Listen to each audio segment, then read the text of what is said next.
What's up, motherfuckers? It's your boy Comics on the Edge. Welcome back to the Low Grades.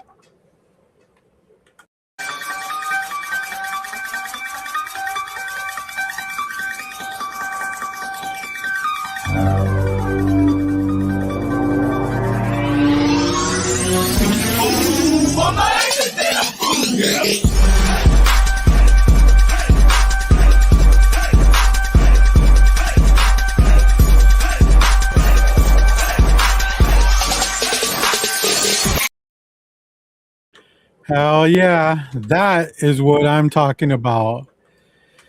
Welcome back to another Friday with the Low Grades. If you don't have a date or anything, you should be hanging out with us. Right, Rob? You can't do any worse. Yeah, exactly. I mean, So might as well do it in company, some good company. That's right. The worst that could happen is you might enjoy yourself. Yeah, exactly. Well, actually, that's not true. I guess that's the best that could happen. Yeah.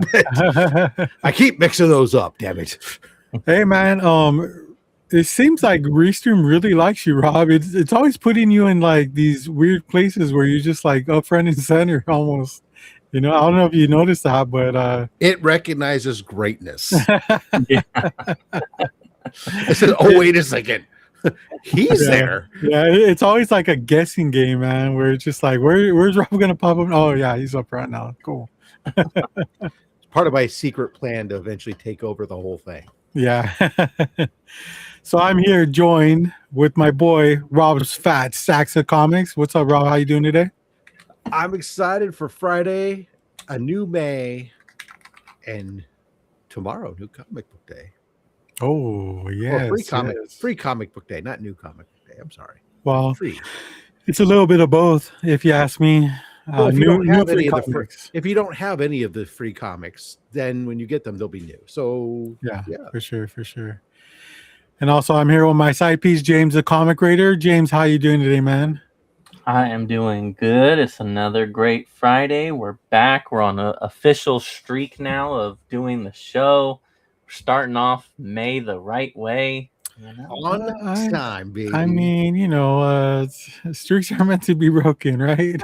Well, you have to start a streak so you can break the streak. Yeah, so we started a streak, and next week will be broken, man. Till next week. Hold on. A streak requires consecutive back-to-back times. It means so before you can have a streak of starting on time, we have to do it twice in a row. Okay. I think for us, it's just then you start up is the streak. You have a streak. Then we'll work on the on-time streak. Yeah, I mean, you know, let's not get all technical here. I don't know that we've ever had that streak occur ever. Hold on.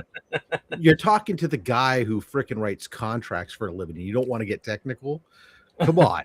That's what I live for. You should know this by now. Yeah, I know, right? So next week, one of my favorite bands is in town. That's Terror.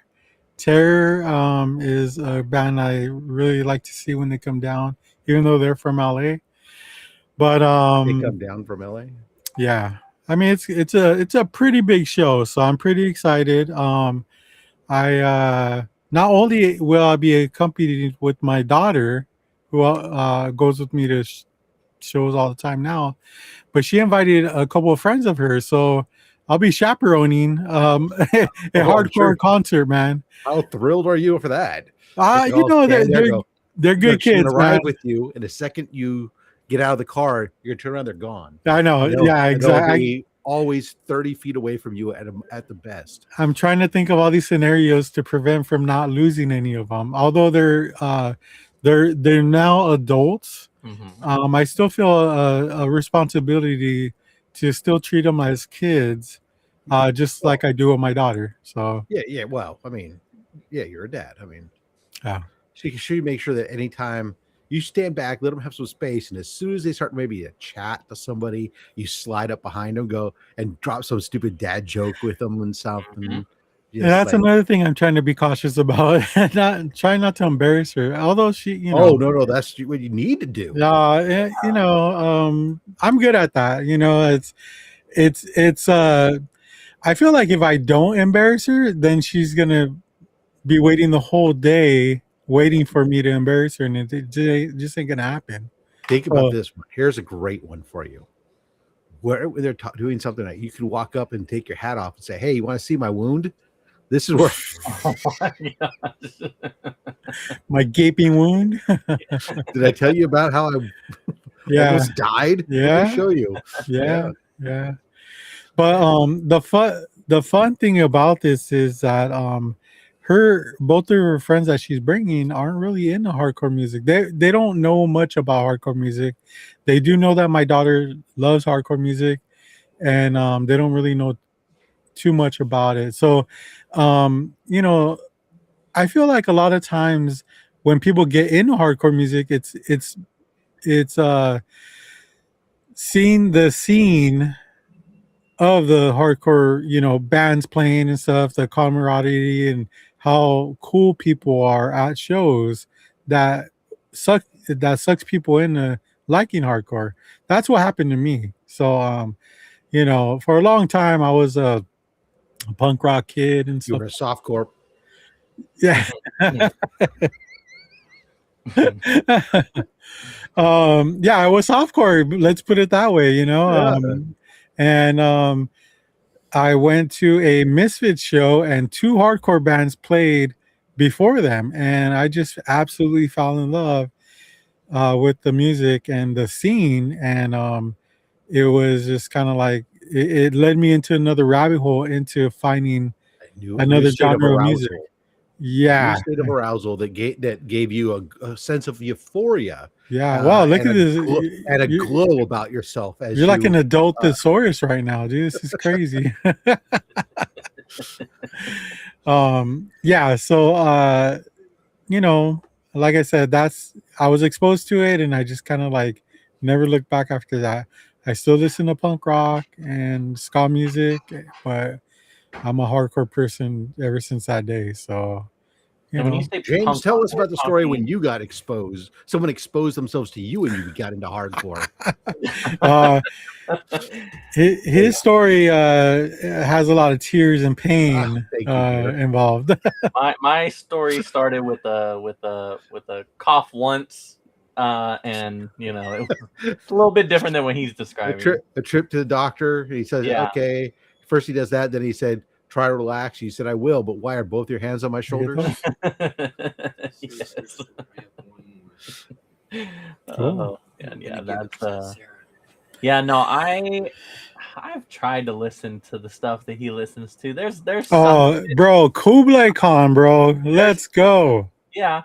That's what I was saying. There's some of it I can do, and then there's other ones that I've tried and I'm like, no. So I guess hardcore is like it's a large umbrella, let's say, right? Like I definitely can't listen to all of it, but there are certain parts in there that I can tolerate. Cool. But it'll be a good gift. Yeah, no, we went to a show together and that was a lot of fun. But good for you. So all that is to say that you're not going to be here next week is what you're getting at, right? Yeah, I couldn't go to the Saturday show. No, the Saturday show was at a venue I just don't really like going to. It's too hardcore. Got it. Parking sucks. No, it's too punk rock. Let's put it that way. Parking sucks. It's in a bad neighborhood. I'm just like, nah. Let's just not get because so last week on Saturday I went to a show with my daughter, saw a band called La Dispute, and it was at the Glass House in Pomo. And oh my God, I know that band. It was fucking an amazing show. How do you know them? So you get random stuff on your algorithms, and on my algorithm is this old man who like dances in his house, but now he like is starting to dance like outside in public. All we need to know about James right there. I know, right? Damn, what's up with your algorithm? Shit. And he was listening to the Granny Got Hit by a Bazooka song, and he was like doing a bunch of reels for that, and then he started dancing to one of their songs, and I was like, I don't know, I kind of like dug the sound of it, and so I was like, all right, who is this band? Now I haven't listened to like all their other stuff, but the song is Such Small Hands. Yep. And so like I literally just found out about this exact same band like 2 weeks ago, and I guess they've been making music for a long time. Or, Yeah, they've been around for a long time, and I've been trying to see them for a long time, dude. This is this is probably 8 years in the making, man. Every time they play, it either sells out really quick, or I just am not able to go. But yeah, Law Dispute is from Michigan, and they're very like post-hardcore, I believe. Yeah, I would say post-hardcore. And the funny thing about that song, Such Small Hands, is that's a song that put them on the map. You know, you've never heard of them until you heard that song, and it kind of like led you into maybe, listening to some of their other stuff. And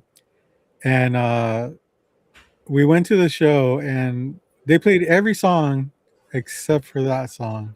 Oh, wow. And very disappointed my daughter was. I don't understand look, this is a one night show. It wasn't like it was like a 3-night show or 2-night show where they split up songs and save this song for the next day or whatever. This was a one night show, and they did not sing it. My daughter was livid. Okay. She even posted on her social media, guess who didn't see Law Dispute sing Such Small Hands at the Pomona Glass House Theater? Is the full name of the song Such Small Hands, One Large Sausage? That's the post-hardcore song. But and I was disappointed too, I'll be honest. That song is like 2 minutes long. Okay. Oh yeah, dude. Such small hands, such short song. Need some stamina. Yeah, I mean, you can't squeeze a 2-minute song into your set. Not even after an encore. Like, bro, like, what are you doing? But besides all that, they were great performers. It was such a good show. I do gotta say though, although I've been a fan for years, sometimes bands play too long, and that was if you're not gonna play your hit. Yeah, the bands that come out there, they don't want to play the hits that everybody came to see. Yeah. Instead, they want to play all the new stuff or whatever and the B-sides. Yeah. And you're like, and I get it for them. They get tired of playing the same thing over and over again. That's why you have to play a mix. You got to mix it up. And I agree. But that's why I said this is a damn 2-minute song, bro. Like, let's just fucking do it and get it over with. What are you saving it for? Just like your wife says. It's only 2 minutes. Accurate. It's only 2 minutes. Just do it and get it over with. Yeah. So let's move on.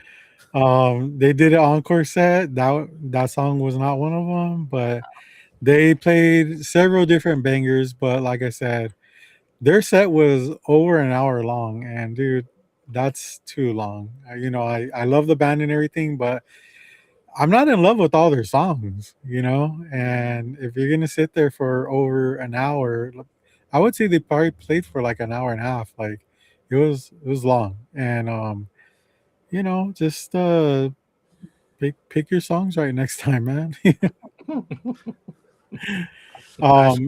Give you a call, give them your number, let them know, hey, you'll be happy to set up their playlist for them next time.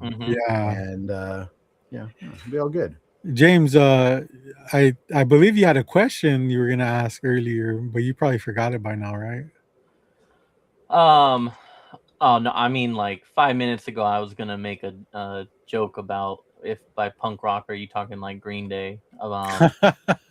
But and then no, the only other thing I was gonna say is isn't that pop so rock? when you talk about the length of the song, so going back to the reel that I watched, this guy does these quick little one-offs where he just dances to the song real quick, and but it would like cut off, and then he was like, okay, I'll do an extended version. So he's dancing to the song, and then it's like a ramp up song, right? And it's like it's going, and then it gets to what I thought was like a chorus, and he does it, and then the video ends, and I'm like, okay, I'm gonna go listen to the song myself, because especially at that that high point, I was like, oh yeah, I like this. When you actually listen to the song, it gets there, and then that's it. Like that is the end of the song. Yeah. I thought like it's like verse, chorus, verse. No, it's up, up, and then the song's over, and I'm like, what the fuck? It's just a letdown. It's like all that you're pumping, and then yeah. Damn it. I promise you though, Rob, it's a great song. Your wife knows all about that. Yeah. But there's also a guy that does karaoke, and that's one of the songs that he does, or he I think he's on like TikTok or something like that. And I ran into his page with him singing Such Small Hands, and I thought that was pretty courageous of him, and he karaoke's his heart out to that song, and it was a great video, man. Yeah. But yeah, that was a great time. I was super tired afterwards. I took the next day off, as I should. I just like to. How do you know you're old when you take the day off after we're going to a concert? Hey man, I need to recover. How much do you drink? I don't drink either. Yeah. I just need to recover. You know what? Hey, I have the time. Might as well just use it to relax the next day. After not having small hands to take care of your big sausage, I mean, yeah, you need to take care of yourself. Yeah. All right. Let's just run by our weeks real quick. Rob, how was your week, man? It was a blur. I mean, it was end of month, but at the same time, it was slow. The biggest thing for me is home renovation. I was having my roof. I'm having my roof redone, and so they started on Monday. They came out, or it's just been one of those things where the expectations, the work that's being done is being done well, but there's a certain level of communication, and you guys know, and a lot of people know, I'm a pretty structured individual. I like to communicate and make sure that things are going to go smoothly and everybody's on the same page and type of stuff as we've worked on projects together.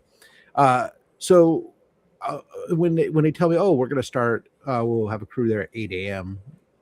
because the shop opens 8 a.m. I assume that means, okay, sometime around 8 a.m. roughly. First day, 6:55 in the morning. Oh, shit. The doorbell rings. Now, thank God I get up at 6, or I start work at 6. But everyone else in the house is asleep, or my wife's asleep. I go there, and dude's at the door doesn't speak English, and just goes off. Now, my Spanish is for show, not for go. So yeah, you read off a script. Yeah, I'm like, oh, no hablas español. It's like, and he just goes, no habla. Well, no habla. So then next thing you know, you're speaking it right now, sir. So what does he do? He just doubles down and goes faster and harder on his Spanish. Oh, my and I'm like, just like you like it. Yeah, exactly. And I'm like, I don't know what you're talking about, buddy, but I think you want me to move a car. Fine. So, anyways, he gets started. When finally the main crew shows up, I'm talking to the foreman. I say, hey, blah blah blah.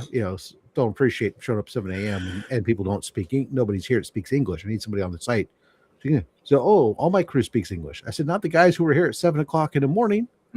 He's like, oh, that was like a subcontractor or something. I'm like, oh, I don't pay them. I pay you. I'm telling you, run the job. I'm telling you what I want. Okay, fine. Nobody will be here before 8 a.m. Great. Next day, 7 a.m. Ding dong. There's a guy. No fucks given, right? Right. This guy's here to deliver the shingles. They want to conveyor belt them up on the roof because day one they tore down the roof. Boom. Got the inspection done, everything. They're here to do that. And he hands me a piece of paper to sign so he can deliver the shingles. And he wants me to sign an all-encompassing waiver for everything to, just completely absolve them from any and all damage and stuff. And I'm like, I ain't signing this. Do you know what I do for a living? Yeah, right. I've already fought over this. I am not signing when the first sentence is I waive all this. I'm like, no. Wow. I said, he said, well, we're going to back up and conveyor belt these. Yeah, you're going to back your truck up into my driveway. So what happens when you go through my garage? What happens when you're putting those shingles up on a conveyor belt and they crash they go through the roof, whatever. Oh, no, it doesn't ever happen. Well, then you don't need me to sign this thing. Well, I can't deliver without it. Oh, I don't know what the hell to tell you. He's like, well, then what do I do? Where do I put them? I said, I don't give a shit. You could put them here in the driveway. Your ass. You can put them. You could drop them right here in the driveway, and then when the roofing crew gets here, they can fucking schlep them up the ladder by hand for all I care. And he's like, "Oh, really?" I'm like, "Oh, dude, I don't tell you." So he's getting on the phone. He's trying to call the roofing company. Again, they don't open till 8. So he ends up sitting there with his truck blocking my street for 45 minutes until he finally gets a hold of somebody. And the roofing company calls me like, "Oh, you won't sign?" I said, "No, I'm not signing away the waiver." And so next thing I know, 10 more minutes go by. He goes, "We got it all squared away." And then he's backing up the truck and delivering it up. So I guess they decided to proceed without me signing the waiver, and the roofing company decided to accept responsibility. But so they got it all set up. And then those guys, I swear, they came out a crew like 6 to 8 guys, and another crew that was doing the insulation in the attic. One day, removed all the old attic insulations, sealed, sanitized, reinstalled new insulation, put the entire roof on the house, and I'm sitting for since Wednesday, Thursday, Friday. The crew hasn't shown up at all because they're waiting on an inspector to come out because they can't put the solar back on the roof until they inspect the roof, and they're waiting on the inspector or whatever. But apparently they're going to be out tomorrow to put the rain gutters up and paint some of the trim boards. But they basically did all the work in one day. I mean, they're definitely very efficient from that aspect. And at least if it rained, my house wouldn't be leaking. But but they haven't really communicated those 3 days. I had to chase them to find out what's going on. So it's just, there's like, I was talking to the guy, "Oh, look, you guys are like, the work's great. Communication on how you do things is not up to my standard. I have a high standard, admittedly. But you guys need to come up a little bit." That's a weird way to apologize for the way you've been acting to them. Hey, I'm the guy who's paying the bill. That's true. I mean, I'm paying. You know what? I am paying damn near $35,000. You know what? I want a little white glove, hand holding here, and I'm not asking for much. I'm going to say if you're gonna tell me you're going to be on a job site at 8 in the morning, and then you're not going to show up at all. I mean, like Wednesday when nobody didn't tell me anything. The foreman shows up around 11 in the morning to update me that they're waiting for the inspector. Then he goes, "Oh, but I'll have a crew out this afternoon to work on the gutters." Okay, fine. And then they no-show. They don't show up. So I assumed Thursday they'd be out Thursday. Maybe they got hung up, but they don't communicate to me. So then nobody shows up Thursday. So that's when I sit there and I'm calling them now, going, "Dude, look, before we get out of hand on this, here's what if you tell me you're going to be here and then you don't show, I understand things come up. I'm flexible from that standpoint. You just got to communicate. Let me know. That's all. That's all I'm asking. Pick up the freaking phone. Send me a text if you're afraid to talk to me. But communicate what the change of plan is. I can't sit at home constantly waiting to be here for your contractor. Just send me your schedule." So they got that squared away. They came out, but they still didn't communicate with you, right? I mean, you gave them the speech, and they still didn't give a fuck. Oh no! Then they did. Then the foreman came out this morning to walk the site with me, and then lay out his schedule for tomorrow, and then what happens after that. So we'll see. When will they be done? Well, it depends on they're waiting on the city inspector. Tomorrow they'll be done with the gutters. The gutters will be up and all the trim will be painted. Once the city inspector comes out and does the inspection, then they can get their crew out to put the solar panels back up on the roof and get those set up, and then we're done. So nice. As long as they get done by the time your barbecue comes up. Oh, hell yeah. Fuck yeah, because I'm going to need the backyard. Yeah. Because the solar panels are just laying out in the backyard right now. Anyways, that's it. That's pretty much my week has been juggling that. Crazy. James, what about you, man? How was your week? Pretty good. Let's see. After the show, so my weekend was I worked, and then after work, I went to go see the Michael Jackson movie. Really, really enjoyed that movie, and I did a post about it, but I saw it in IMAX. I just think the better sound, the huge screen, just made it, feel like almost like you were there. It Almost just like Captain EO. It's Yeah, did you like it better than Captain EO? Captain what? He's too young. Yeah. They even brought it back though. Did they? Yeah, they brought it back. Captain EO used to play in Tomorrowland. It was like if Michael Jackson was in Star Wars. Okay, I'm gonna have to look It this was up. it was like a laser music futuristic thing. Vibrating chair thing. Yeah. You would have loved it. Vibrating chair. Yeah, you got me there. But yeah, it was good. I thought that the the reason why I was pushing the IMAX or any type of larger screen or better sound format is because the movie is very performance heavy. There's like a lot of You don't say. Well, I I get what you're getting at there, but like for the Straight Outta Compton one, which is one that I always go back to because that was like the first one that I remember of these kind of movies that came out. There's performances in it, but it's definitely like story driven and telling the whole story of them getting their agents and them getting together as a group, and then each of them having their own issues and how they depart as a group. As to where with this one, it's like, I mean, I think they perform like whole songs a couple times. I mean, it's definitely like it's good. I would have liked a little more story if if there is. I just kind of assume that there's got to be more background stuff. Oh, there was. I don't know if that's the stuff you want to see though. I'm not getting into the alleged stuff. So you wanted to see more hardcore. Got it. And yeah. Oh man. Yeah, Chuck Kinsey. I'm not sure I want to feel like I'm being right there with Michael. Right now too. It's cool though. It definitely seems like it's a potential part one of what could be. I don't know if they're gonna do a sequel or not, but they definitely leave it open to one. So it didn't end with him dying or anything. No. It ends what I think is kind of early on in his life, which is why I definitely think they set up a lot for that. Did you ever watch the Elton John one? So I haven't seen any of the other ones. Oh, okay. Never mind that. I won't ask you to compare and contrast something that you haven't compared. You have no basis of reference to. He wasn't born then. Elton John, I do like. I would actually check that one out. There's some of the other ones that I'm like, I really enjoyed the Elton John one. That's why I was wondering. Okay.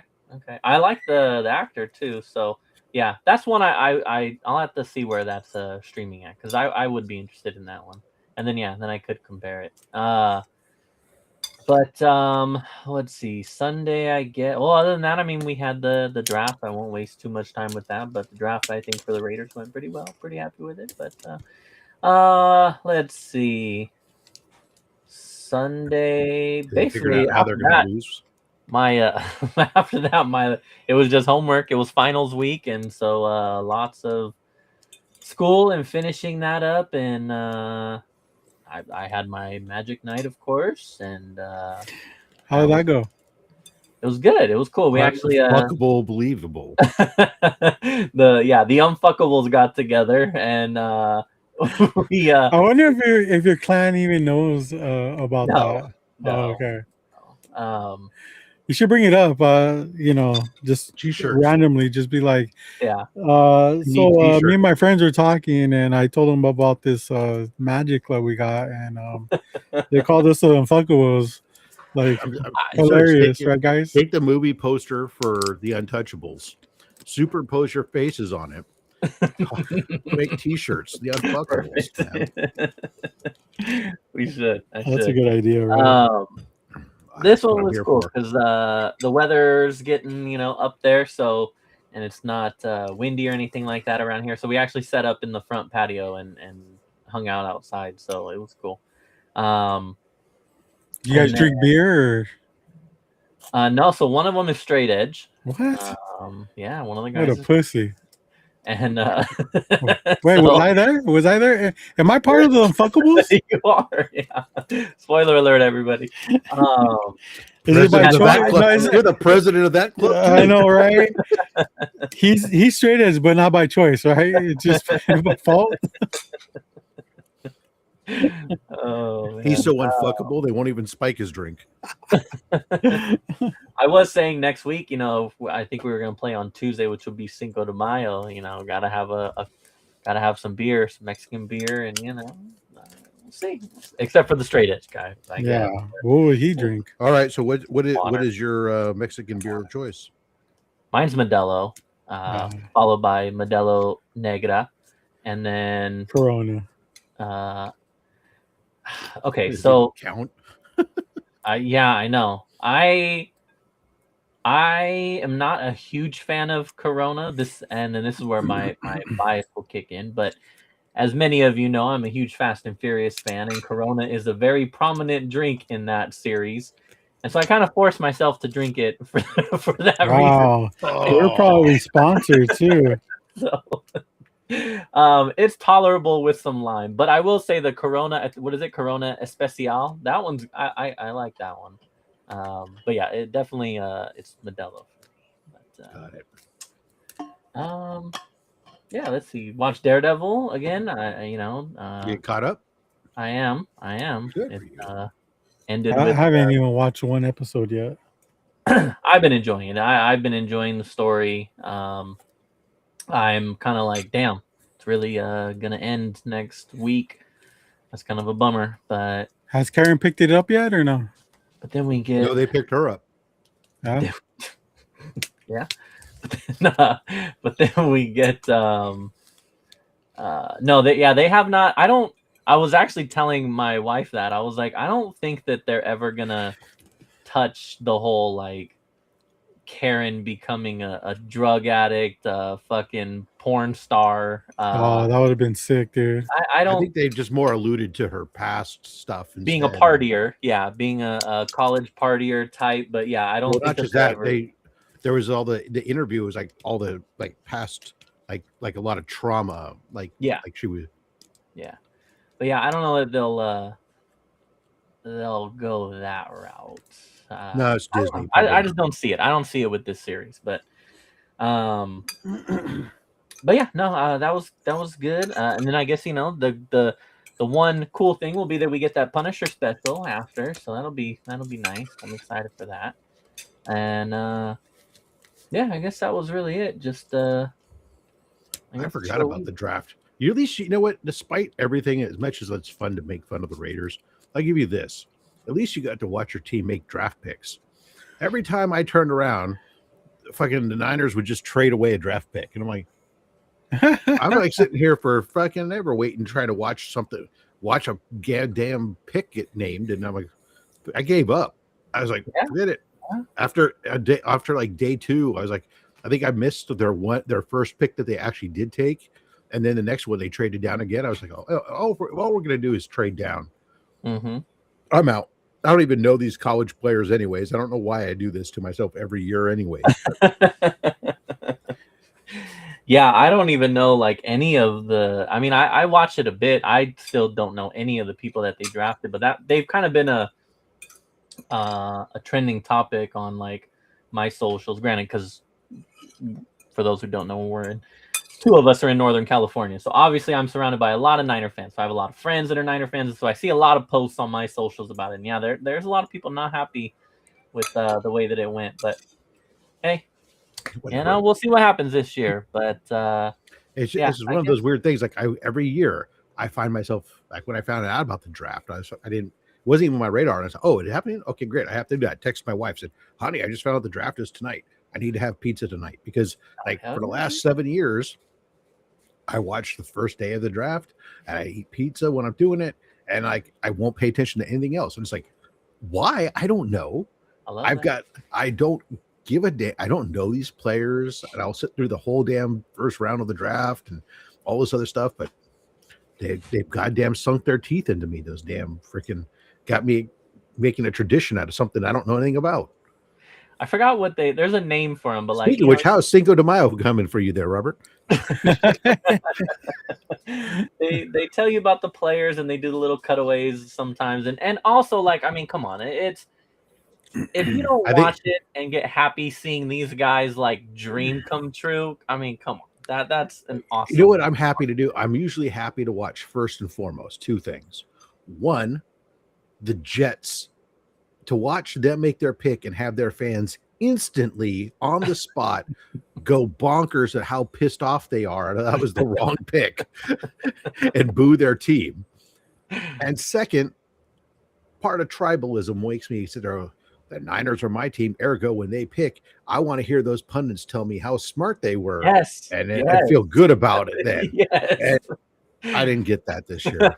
So that is for sure it. Yeah, no, definitely. Somehow I'll feel better about myself by virtue of some talking head saying that they did. Those guys did a good job. If they like to pick, I like to pick too. Hell yeah, good job. All right, yeah, 'cause I don't know anything. Yeah, you pick a 20-year-old and he's the future. Maybe you're gonna give him millions, and I'll just live my life in drudgery. So, what did you think about the first round pick, man? Everyone thinks he's pretty promising. Do you think he'll play sooner than later, or? My opinion is that he plays at some point this year, but I do not think he plays day one. I think that's the whole point of why they got Kirk Cousins. They have a veteran. You paid that veteran a lot of money, I think, and the Raiders are one of these teams where a lot of people say nowadays, and I understand that some players get thrown in, but there's been a lot of talk over that this era has shifted to these quarterbacks get drafted, they get thrown in, and they suck because they got thrown in immediately. And that in reality, what they should do is wait behind a veteran, learn the game, then get put in. And there's a lot of examples of that working either way. But I think that when people are saying to do that and you get a veteran quarterback and set yourself up to do that, then you're kind of, I feel like, not making the right decision if you backtrack on that and throw them out there day one. Because unless they just totally shine like crazy out of the gates and your veteran doesn't. But I mean, typically today the college game isn't played the same that the pro game is, and so unless you're going to change everything up for how your team plays to basically play college ball style, it doesn't make sense, and they do need some adjustment time. And and you see all the time they don't do well right out of the gates, most of them. They might have one great game here or whatever there, but very quickly the game, everybody goes, oh, and the defenses adjust, and then they struggle for a bit, and everyone goes, oh, what did we do? But you're right, let them do that.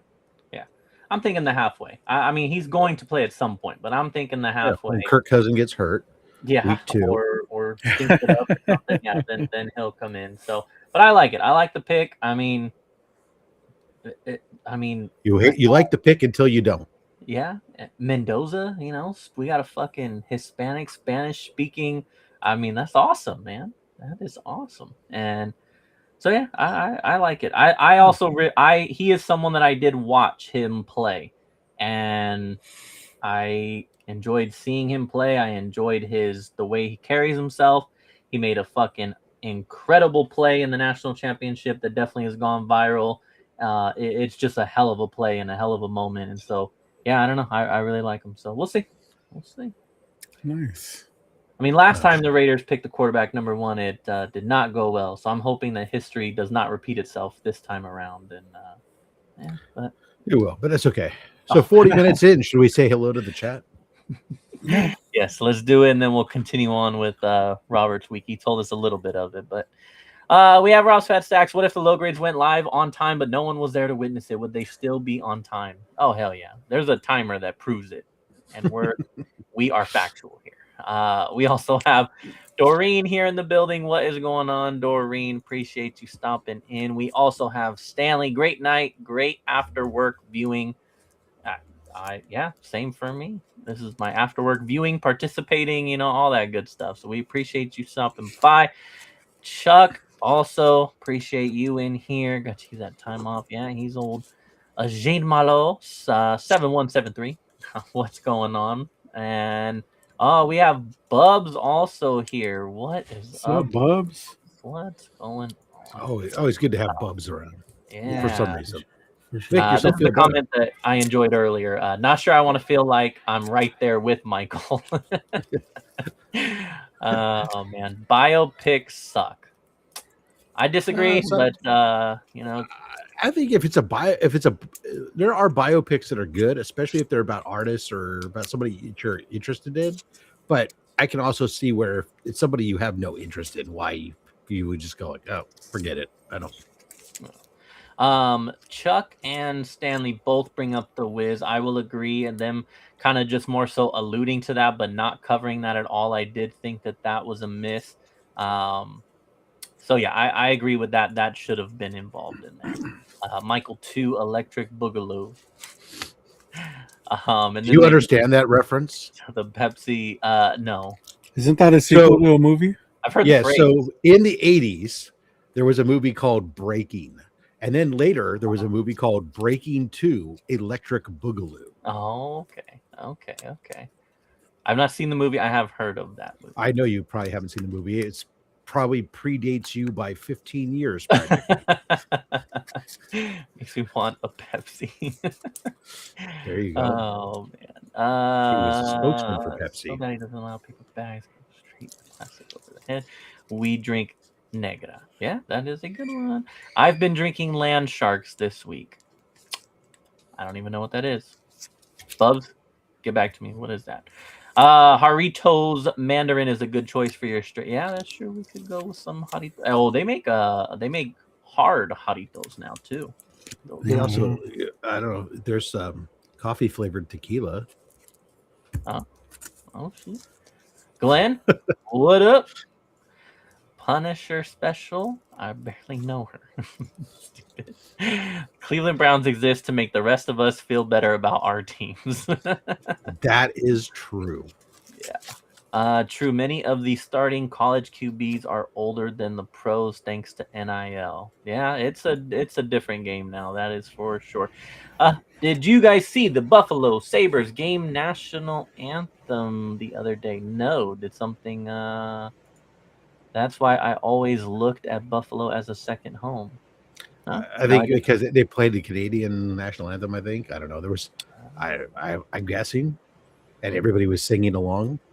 Okay. Don't they always do that in hockey though? Well, that's the Buffalo. There was a whole.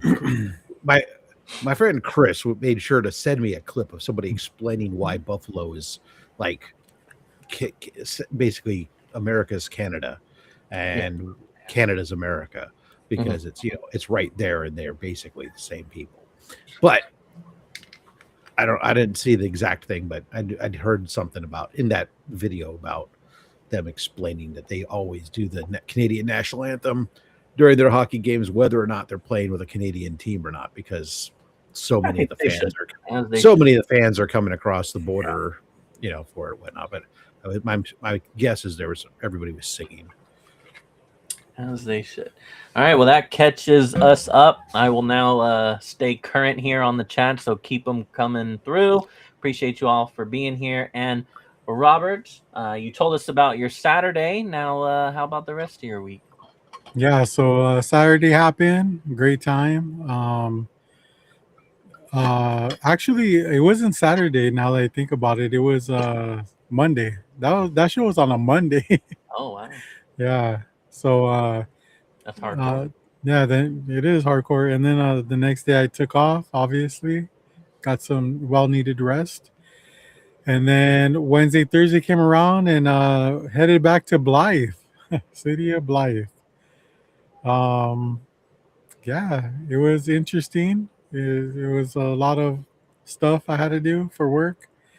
It was me and my one of my uh, coworkers, and yeah, we were stranded out there and had to do a lot of shit. So um, it's funny because today's Friday, right? And it just kind of snuck. It feels like it snuck up on me because we've been so busy at work and stuff. So the fact that like once I realized it was Friday, it's just like, oh hell yeah, like damn, this is good, Um, and then yeah, that's about it though. Like it's a 4 hour drive to get out there. I mean, not in a typical like car. We went in a work truck, so like a box truck.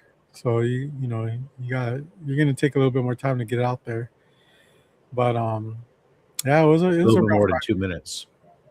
Yeah, for sure. But yeah, now I'm here and grateful that we have the weekend to look forward to. Yeah. Yeah. So, And free comic book day and all that good stuff, I guess. I mean, are you gonna partake, James, or I'll be no? working. Oh man, So no. do you ever partake in Free Comic Book Day? No, I always work Saturdays, so no. What about you, Rob? I feel like it's beneath you, but So here's how I participate because I'm a fancy bitch. So my shop has free comic book day like all the other shops, but they do partner up as a fundraising event as well too. That if I make a donation of a certain amount to the charity and then send it to their manager, then instead of being limited to just like 3 books, I can get one copy of every book. oh, It's that's free awesome. comic book day. And That's then great. because I'm a subscriber, they will just pull the books and set them aside for me so I can go pick them up when it's convenient for me, as opposed to having to go down there on Saturday and fight the crowds. So Yeah. I made my donation. I sent it off. I confirmed with the manager he received it. He said he'll pull all the books for me and put them aside, and they'll be in my box waiting for me. You're a bougie ass bitch. Oh, yeah. That's right. On my time. Cater to me. It's all And about then me. and then you get the books and you're like, why did I even get these? I really don't. I really only want like 3 or 4 of them, but Okay. I didn't want to sit there and ask it.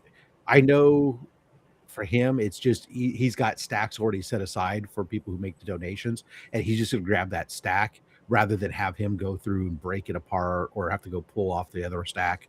So I'm like, oh, just give them all to me.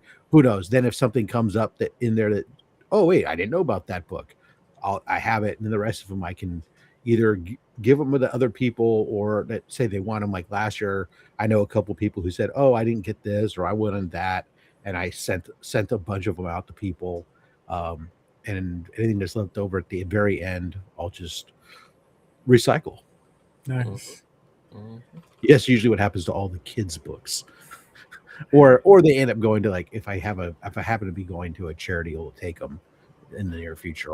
I'll drop them off there, but usually they get a bunch of those anyway. So Yeah, the ones that keep are like the anime slash manga ones. yeah, I know they can be, but at the same time, I'm just like sometimes I look at it, I don't really have space for all these. Same. I don't need to hang on to them hoping that this free book is worth $5. Yeah. Yeah. I have to make those tough decisions. Yeah. One of my comic shops, he does this thing where you could go in and pick out 3 books or whatever, but if you spend a certain amount, I think it's like $20, which is easy to do at his shop. Now, He gives you one of each, and that's normally what I do. Because he also has a sale, like a half off sale, so I'll splurge on that too. But man, every time he hands me that bag, I'm just like, I don't even know if I really want all this shit, But it costs them money, so I mean, it does. I get it. Yeah, that's why I'm glad that my shop does make it into like a fundraiser for. They pick a different local charity each time. This one is some children's charity that are children of families that are Michael Jackson.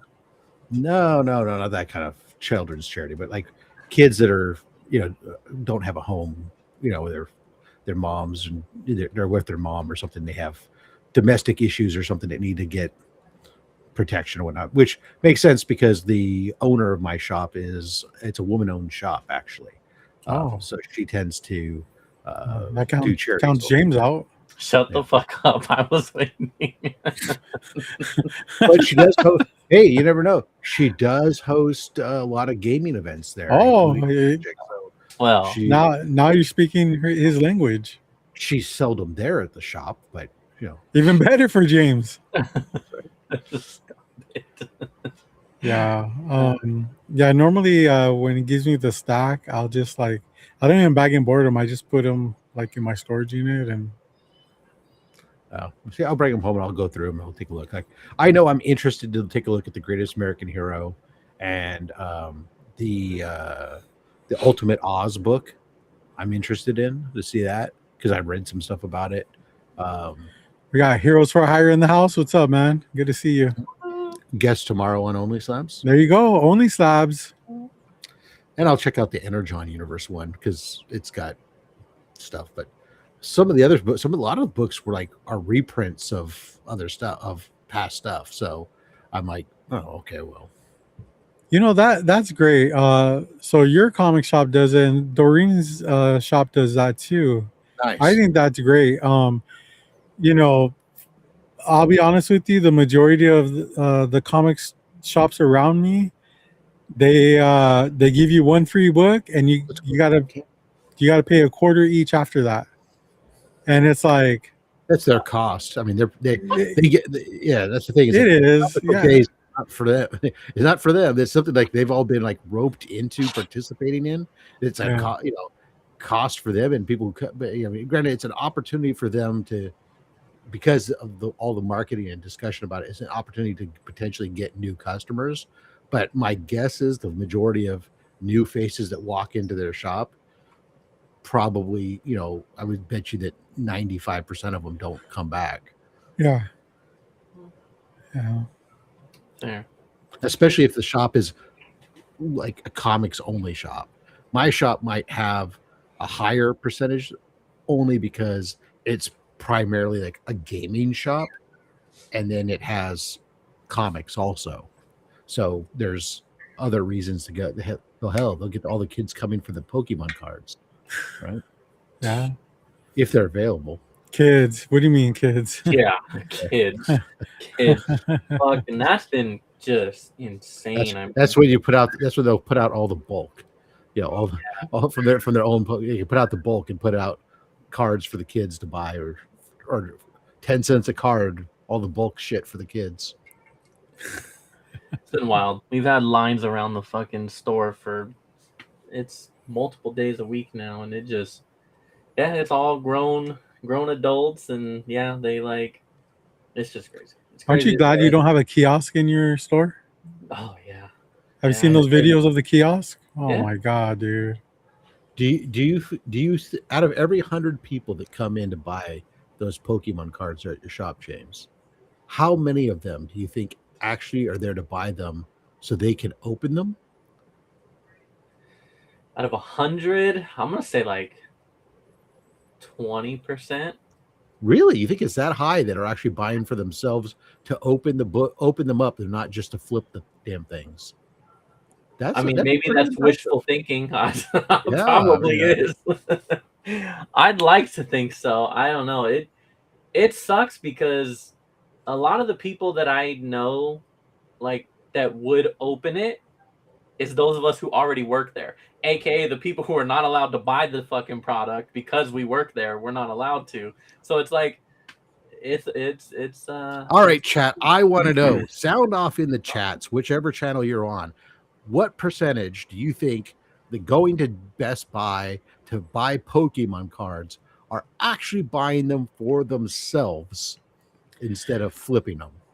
I feel like maybe I feel like maybe 5% of the Still people hot. that buy the 5% of the people that buy off of the kiosk are probably opening for themselves, but 95% of them I feel like are selling on the secondary market.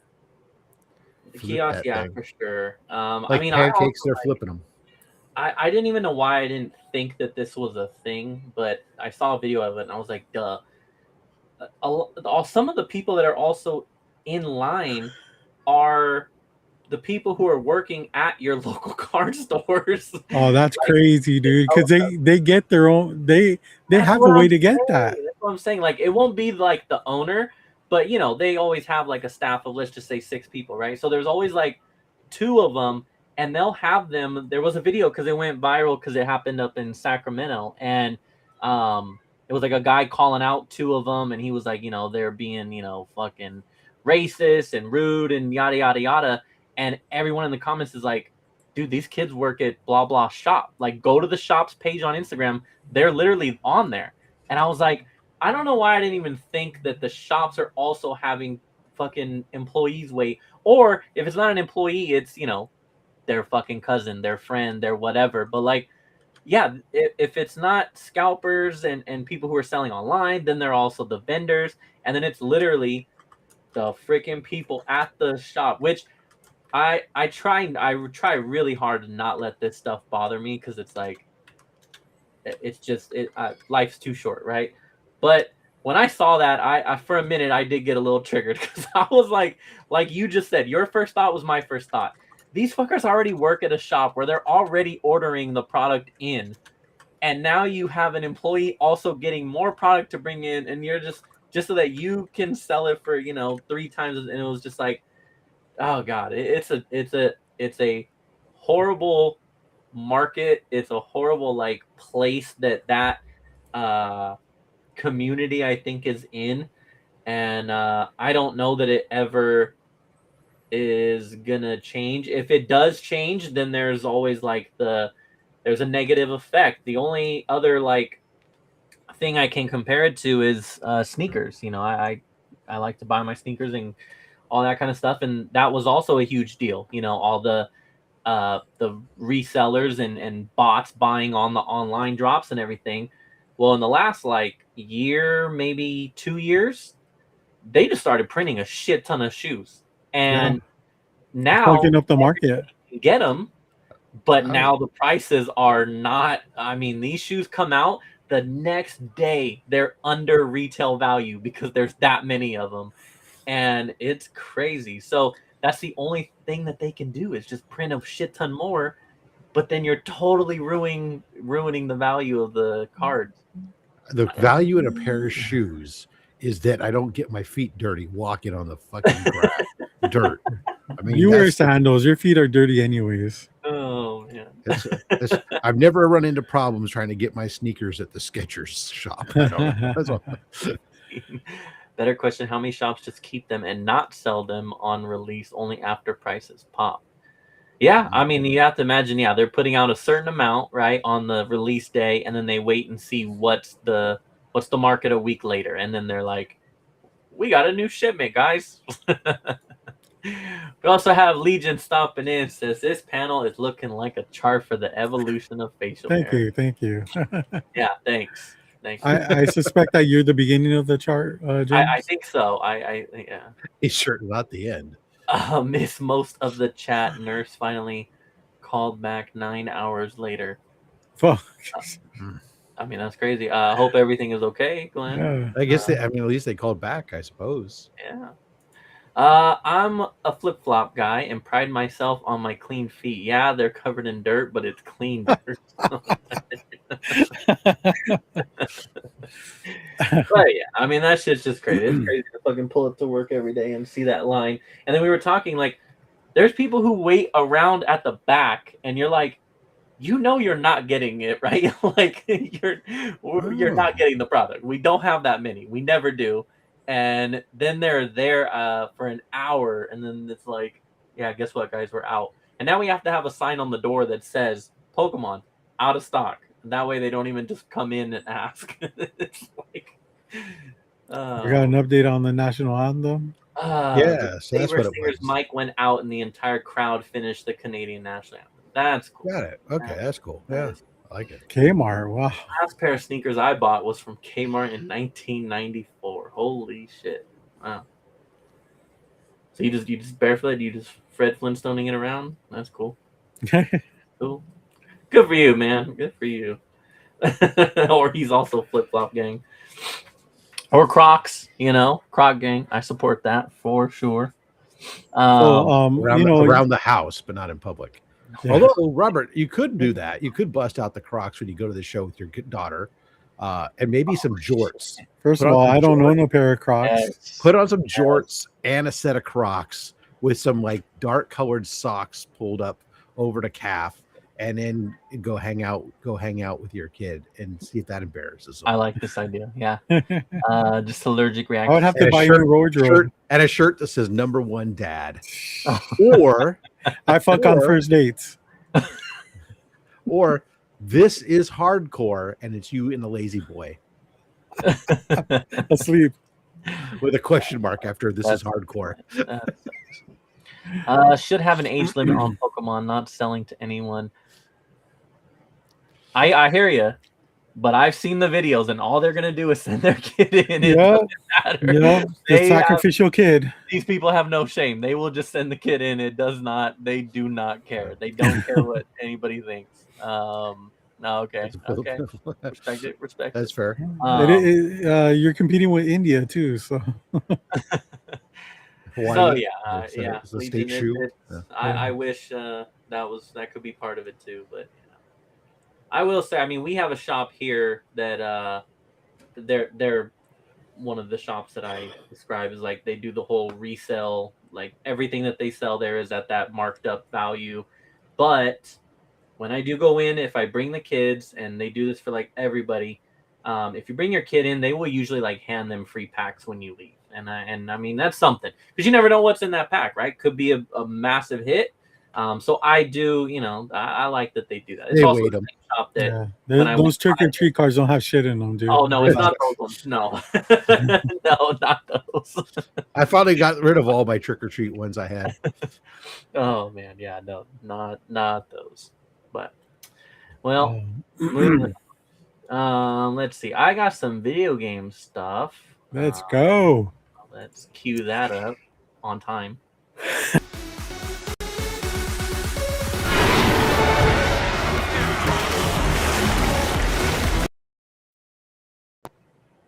Boom. Hi. First, you got the second iteration of Max Headroom here. So first, that's you, Rob. I have. Let me bring this up. This is like a 20-second teaser. I have no idea. Hold on, you don't remember Max Headroom? Come on, guys. Oh, I know Max Headroom. I'm just ignoring it. Fair.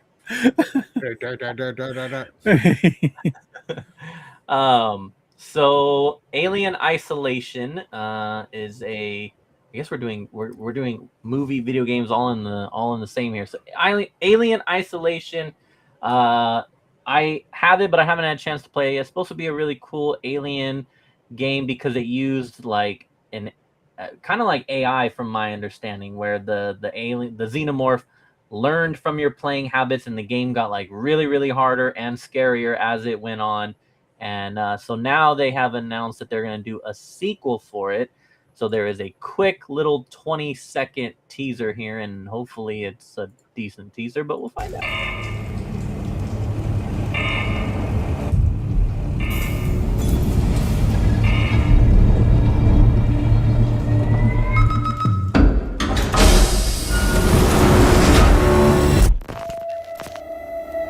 No.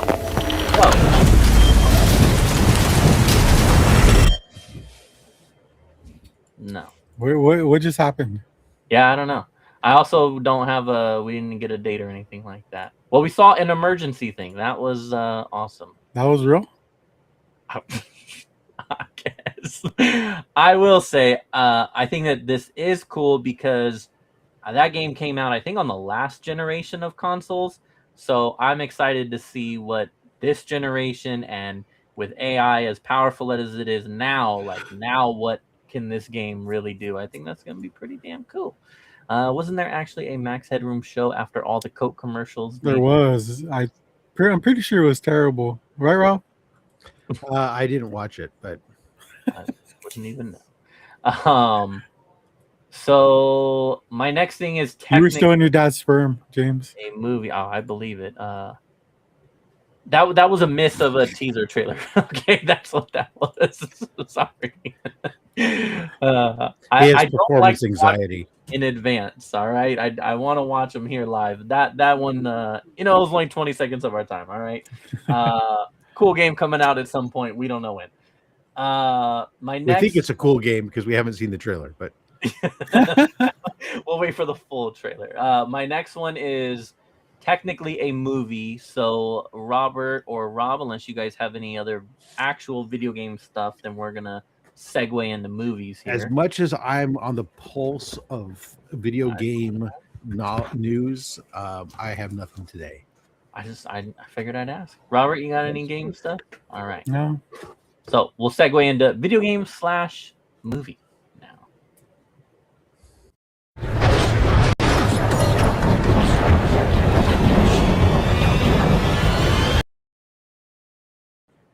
Boom. All right. So we got another teaser trailer, but this one's actually decent. I did watch this one already. Resident Evil. They are making a movie. It is by Zach Krager. He has done Barbarian. He's also done Weapons. I know Weapons is I'm forgetting the word, but like you either love it or you hate it, right? Some people think they didn't get it.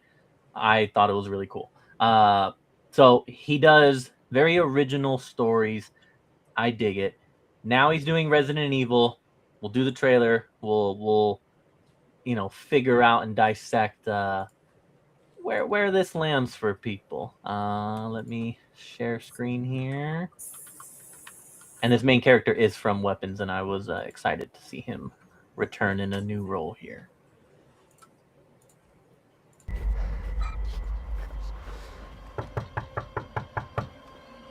Hello? Avon. I had a little bit of a problem on the road. I was wondering if I could use your phone. Oh, I've seen this movie. It's Rocky Horror Picture Show. Hello?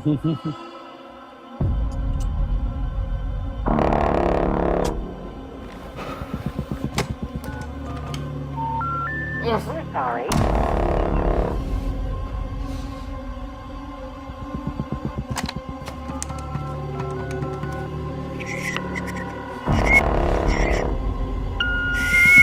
Hey, babe.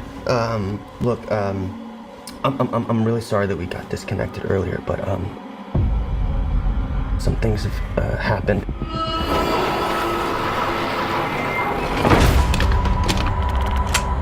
I'm in like a seriously messed up situation right now.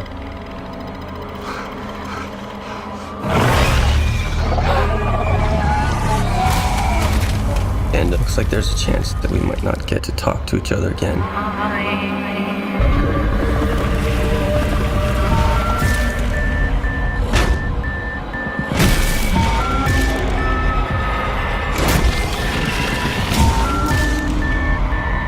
I just wanted you to know.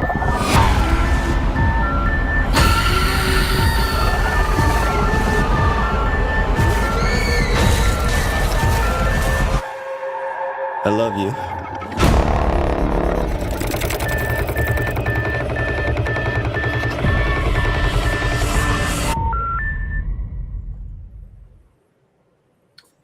Yeah, I think I'm in for that one. But I honestly think that it looks more of a Left 4 Dead vibe.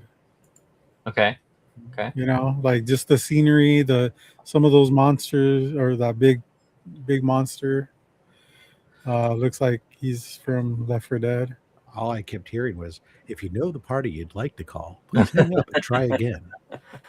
Para información en español, marque dos. And he doesn't know Spanish. So I said it's all for show, not for go. It definitely has a lot of people torn in the gaming world, fans of Resident Evil, which I can understand. We kind of had this conversation last week. Again, I say, what the fuck was that? But in a good way this time.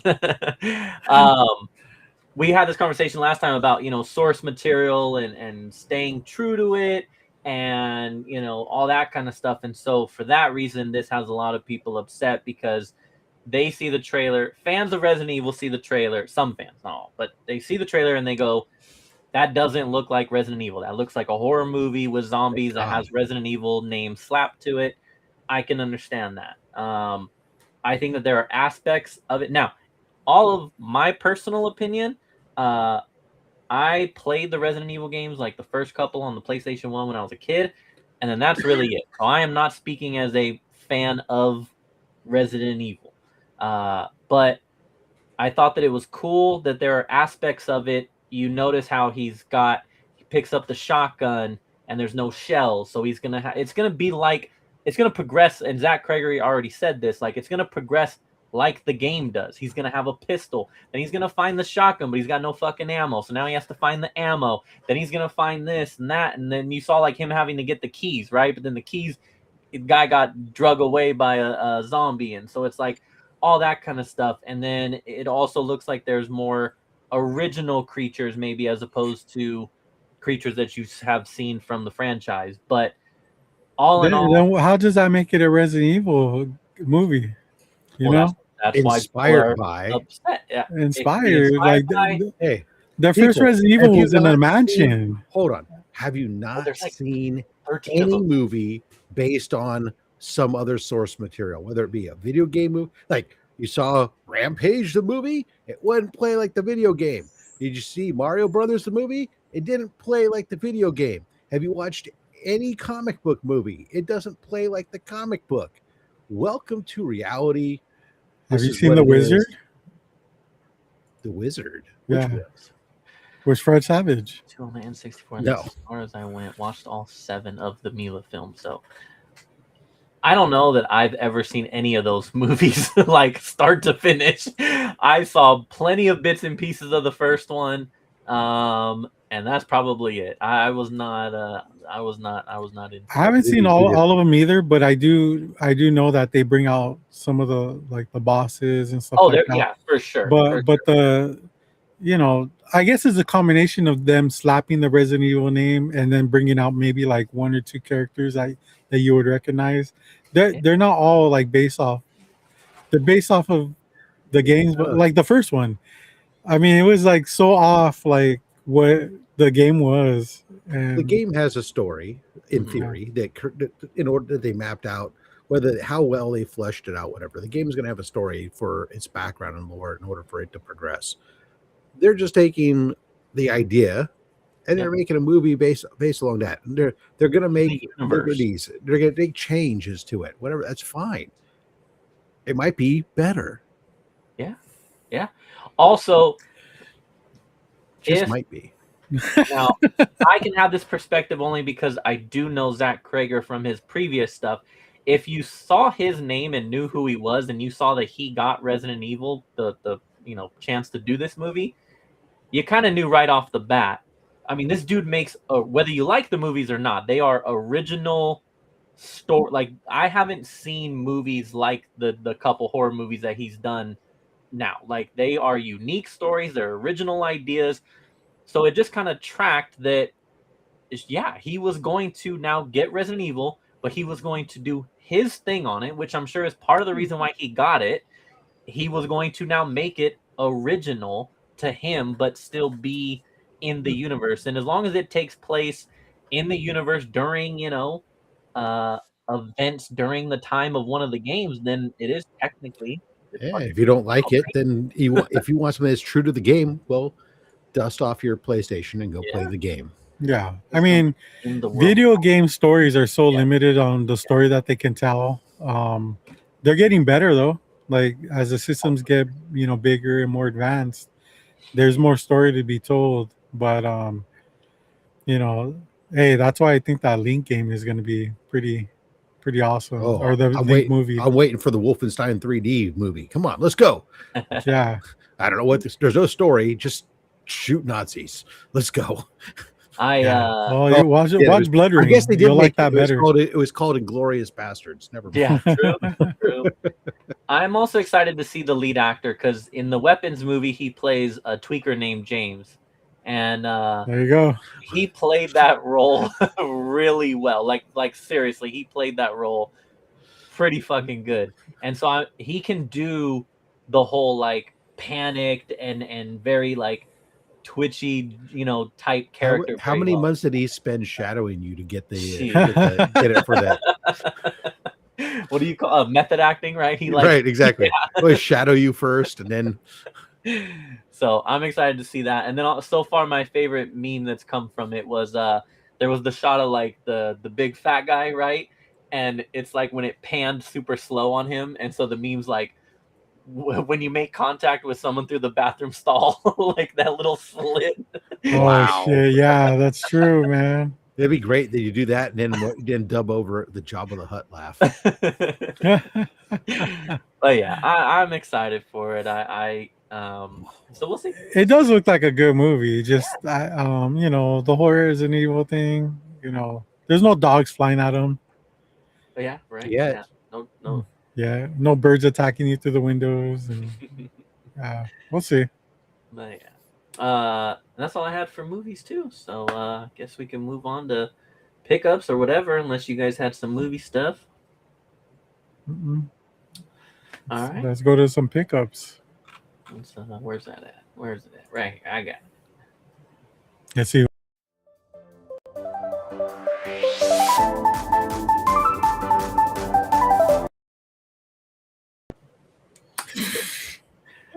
I know they're going to change this. I won't even grab my stack. There you go. All right, let's do my short and sweet one pickup here. I alluded to this last week. I always get my deliveries on Saturday, so I have the Mongol and Superman 2-pack here. I dig this a lot. You get your mullet, rockin' black suit Superman. That looks like Nightwing and Punisher had a baby. And then, a pretty freaking large Mongol here. Look at that bulge, dude. I'd have to, yeah, right. I'd have to take it out and like straighten his legs and have him like standing straight up. But I try to compare him to the Dark Side and the Bane that I have right now, which are like the larger scale ones. I think he's bigger than all of them. He might be like one of the biggest, like tallest figures that I've seen come from this line. So it's a pretty cool one, man. That's the back there. You get your little comic panel. Nice. So pretty happy with this one. You don't do your photography with the toys anymore, huh? No. So my excuse is that the camera that you're seeing this with is the same. I only have one camera. So the camera you're seeing this with is the same one that I use for photography.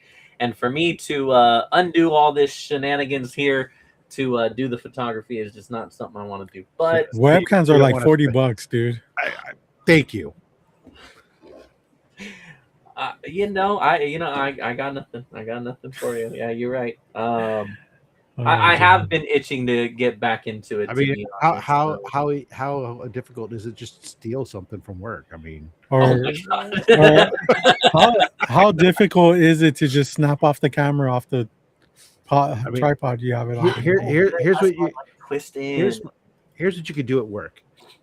Grab a couple packs of Pokemon cards and throw them in one direction. Yell Pokemon cards, and when everybody's eyes and everything goes that way, you just walk out the door with the camera. Dude, in today's day and age, that might actually work. Yeah. Check back in next week when I tell you how I'm unemployed and got a camera, though. This photography better fucking take off because now it's how I make a living. Oh, a little candid photography. Wink, wink, nudge, nudge. Yeah. Say no more. Gotta do what you gotta do. But yeah, that is it for me. So, Robert, right. So on Sunday we went to one of my favorite flea markets in the city of Torrance, and there was a new vendor there that had comic books. So they're kind of fresh. Never really been through. And I picked out some pretty good books. A lot of fun variants. These are all $1 too. And some of these books retail $10, and I like picking them up. But let's see. I got Taco Bell's Batman. Yeah. Fuck yeah. Look at that. Yeah. 3D pop-up hero. Love it. Nice. And for $1, got myself a SpongeBob comic number 20. Look at that. With that Yeah, mouth. loincloth, Rob. He doesn't even have SquarePants. SpongeBob loincloth. Yeah. I like It that looks it's like- leopard print though. It looks That's- like my that's how you know. second. That's how you know he's being sexy. It's leopard print. It looks like my second flashlight.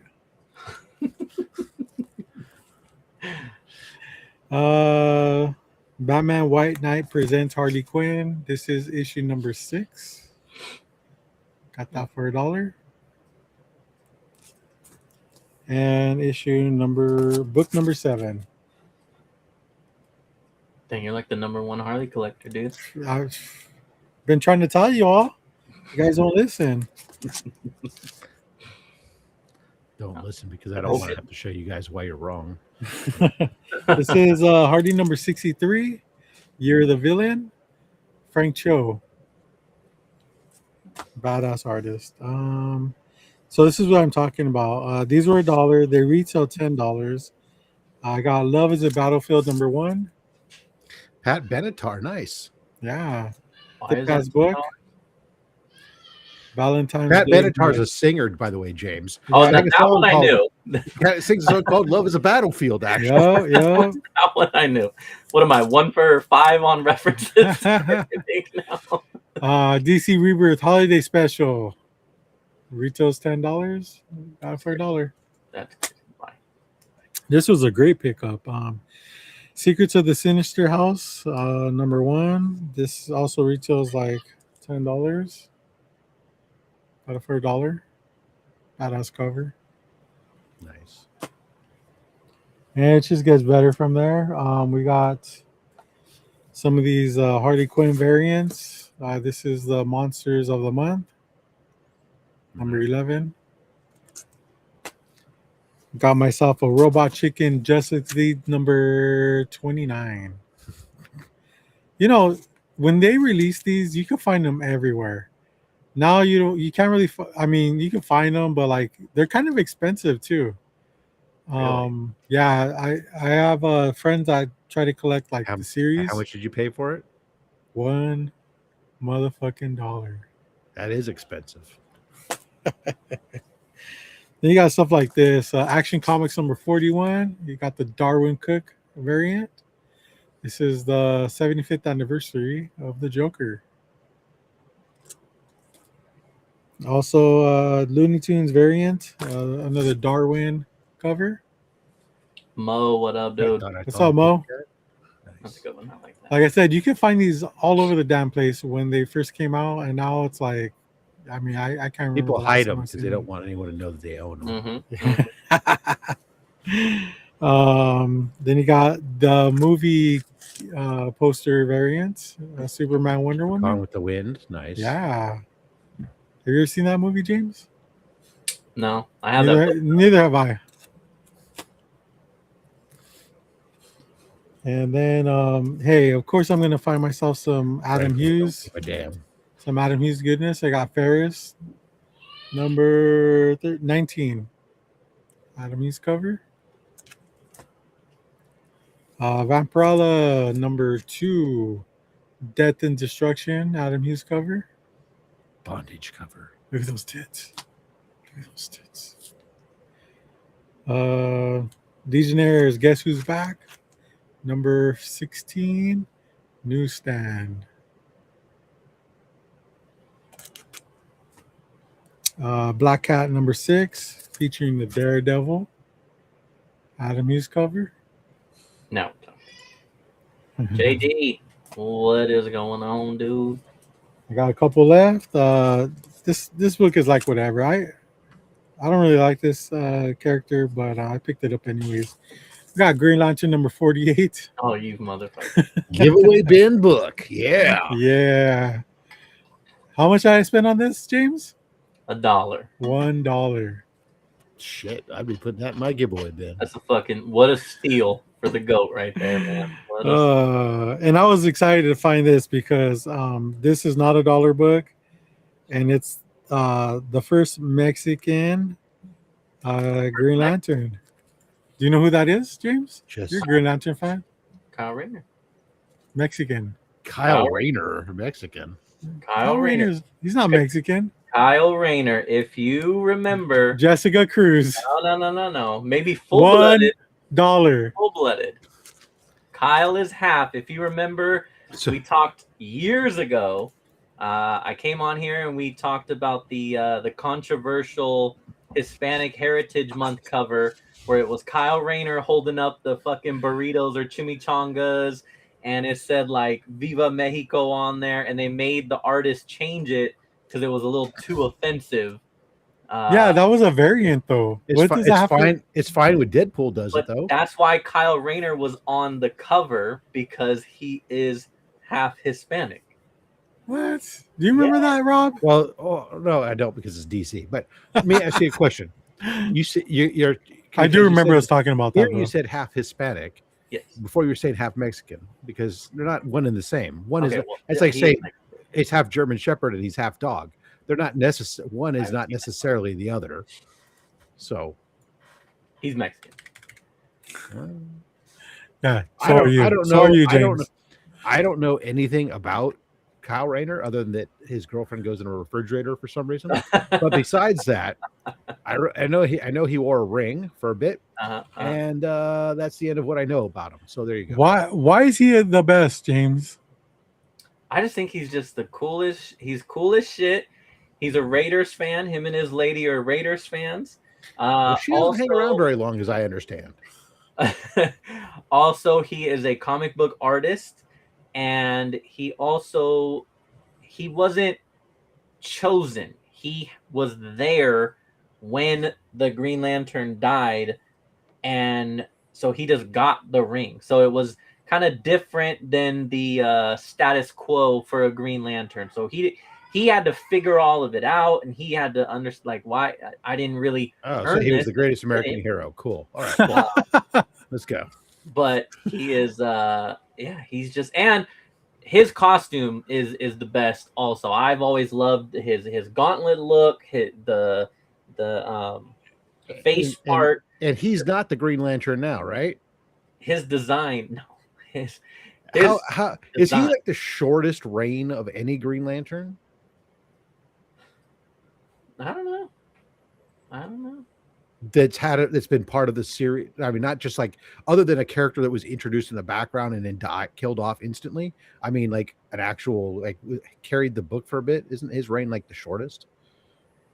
It's possible. I mean, I don't know that. I don't know. I know nothing. I'm just asking a question legitimately. Where's Legion of Comics when you need them? I guess it also is like, are we talking? So you just mean like in story wise? I would say that I don't know. If we're talking like just runs of comics, I mean, then he had a decent sized chunk. If you guys see right here, it says what happened to him? Where is he now? Why is he not the Green Lantern now? Did he die? Fucking Green Lantern story. He's not dead. I know that. He's still in the book right now. He decided I don't want to do it anymore. Kyle was raised by his Irish mother. It was later revealed that his father, a Mexican-American CIA agent. So his dad was Mexican-American. So we don't necessarily know. We don't necessarily know if his dad was. I mean, his dad was like Mexican that moved to America, or does that mean that his dad was a Mexican-American mix, in which Kyle Rayner's even less? We don't know. Anyways, so technically speaking.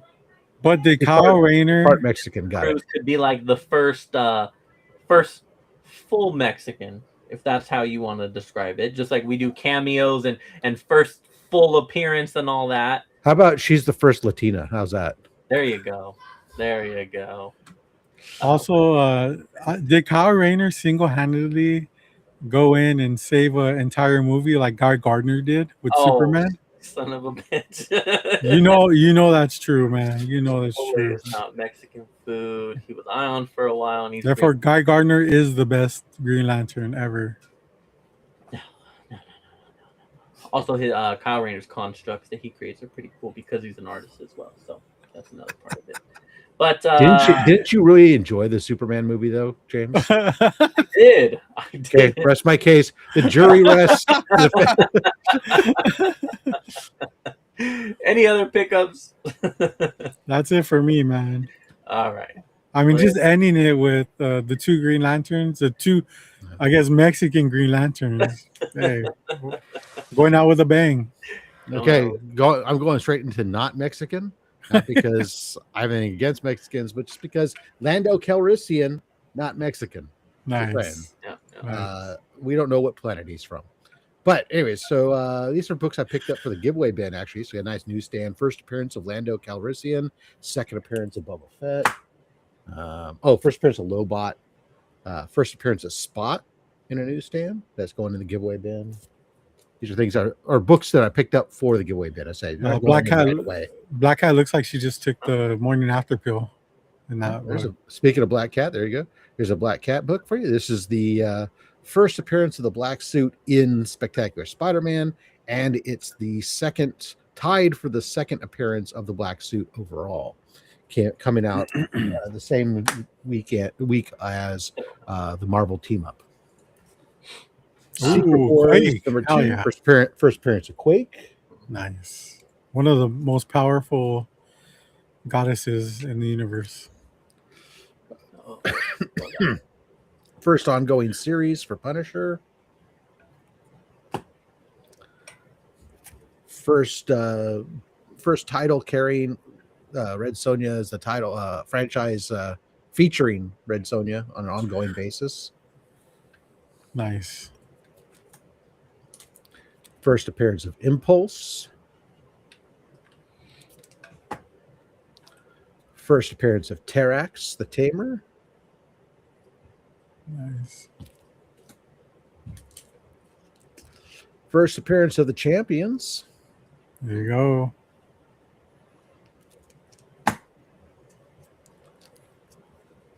Star Wars X-Wing Rogue Squadron, issue number 1, featuring Wedge Antilles.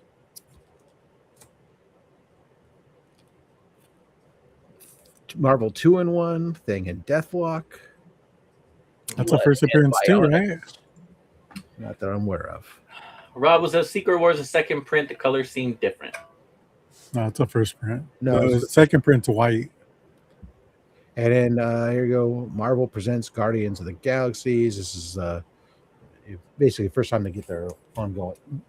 When it was just out in the sun for too long. So those all came in for giveaway bin. I picked up this set. Oh, whoa! So this is this is 1977, 1978, Jesus. 79, and 1980. These are from Clover Press. These are trade paperbacks. These are for the complete year. This is the Amazing Spider-Man newspaper runs. So it's you get the Sundays in color, and you get the weeklies here, and they tell you like what day they appeared in the newspaper, and so it's the complete collected Amazing Spider-Man.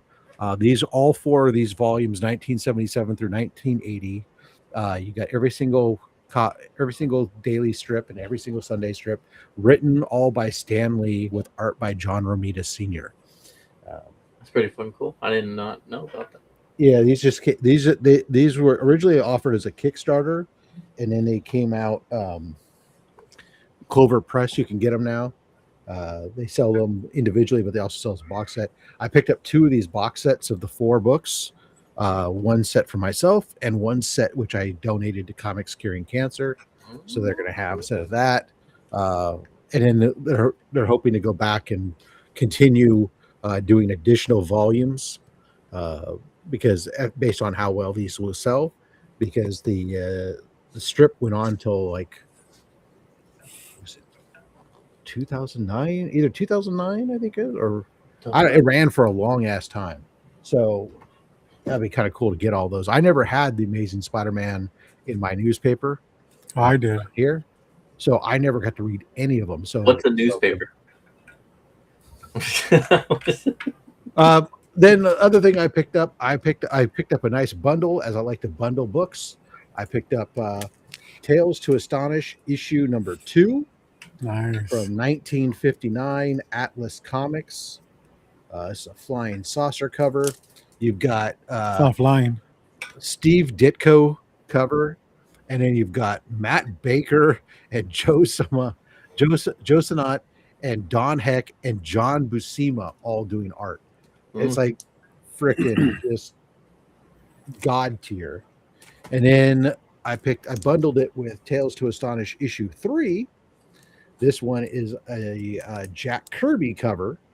And then you got interiors. Steve Ditko's working on the interiors along with Joe Sonat, Paul Reinman, and Bob Fargione.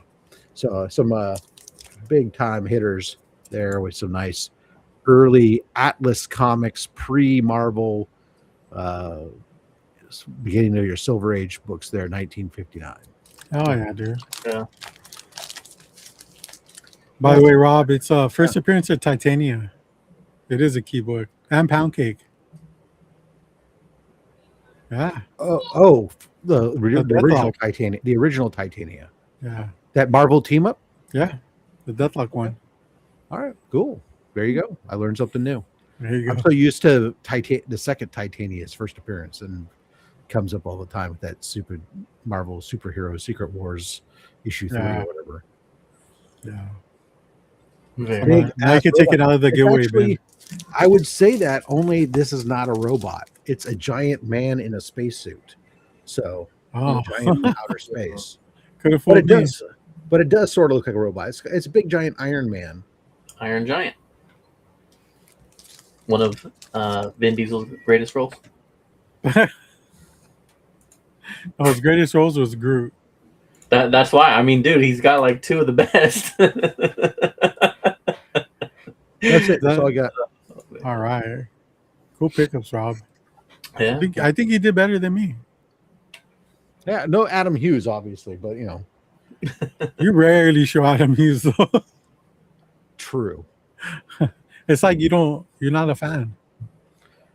It just depends on what covers he have. Did he happen to do a Spider-Man cover that week? Maybe, but otherwise, yeah. I didn't pick up my weeklies this week, so I didn't have any of my weeklies to pull in. But so James won't know, James won't know what I'm talking about. But I have a question. Rob will know what I'm talking about. When years ago, when you were going to school, James, did you ever have the privilege of picking out your own lunch prior to this conversation? It's like how I started my day. Yeah, that's how we're gonna end it, man.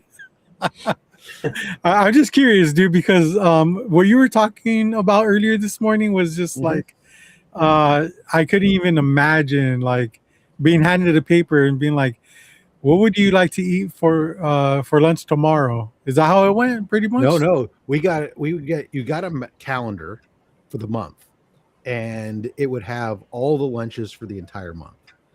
Each week, at the start of each week, you maybe it's Friday. I think on Friday, you would bring in an envelope for the next week with the boxes checked, which days because there was only one meal option. So you would just check which day of the week are you going to be ordering lunch? And then it would have the cash or a check or whatever inside. Oh, okay. And when you were going to the lunch cafeteria on the Friday, you would drop that off, and then they would take that and receive that down, and then they'd put you on the calendar then for next week. And next week, when you came in each day, you checked off. So that's how it worked when I was in grade school. And then the only choice you got was whether or not, when you got there that day, was whether or not you had white milk or chocolate milk. And sometimes they would actually have that as a poll in the morning. So when they were taking attendance, they would say, okay, how many of you guys are going to have white milk today? How many have chocolate milk? And then the teacher would send that in.